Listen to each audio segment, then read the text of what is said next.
Hi everybody, this is a 2018 Dodge Grand Caravan, and boy is it miserable to drive. First of all, let me say I'm not a minivan hater. I picked this car out of a limited selection on the rental lot. I could have had a Dodge Journey, which is probably one of the worst vehicles being made today, but has the pseudo dignity of being a SUV crossover. I could have had a Ram 1500. I could have been a cool pickup truck guy, but I picked the minivan because I believe in minivans. The Dodge Grand Caravan has not been updated in approximately a million years, but the tooling is paid for and they're cheap to make, so Dodge keeps making them to sell to rental fleets like the one where I got this, and for families with more kids than money, which is good. Someone's got to do it.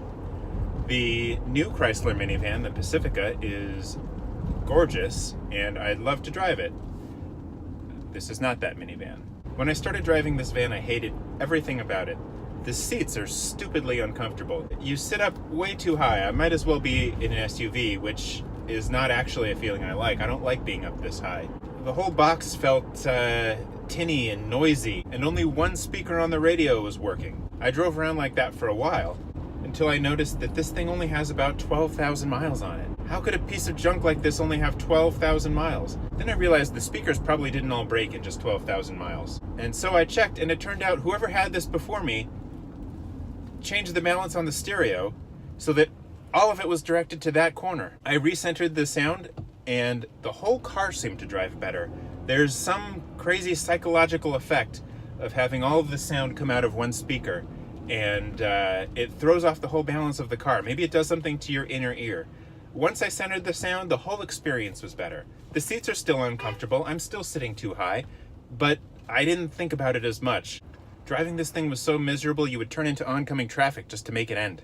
Everything in here looks pretty cheap. The gauges have a cute design if you like bloodshot eyes staring back at you in the dark. Oof. Something else I've learned from driving the Kia Sportage and this is how much I can't stand front-wheel drive anymore. It's just no fun. See, in a rear-wheel drive car, when you spin the tires, it's like, cool, a burnout. And in a front-wheel drive car, when you spin the tires, you're like, oh, this thing doesn't deliver its power very controllably. I like to think that I'm the kind of guy that could rock a minivan if he had to, and have fun with it and really lean into the whole van aspect of it. I don't think I could with this one. I think it's just a little too crummy. Wouldn't want to spend all my time driving something that feels like this. I'm okay with the image on the outside, although any other minivan would do better. I think I could rock a Pacifica. I think a Sienna or an Odyssey would work too. Grand Caravan, not so much.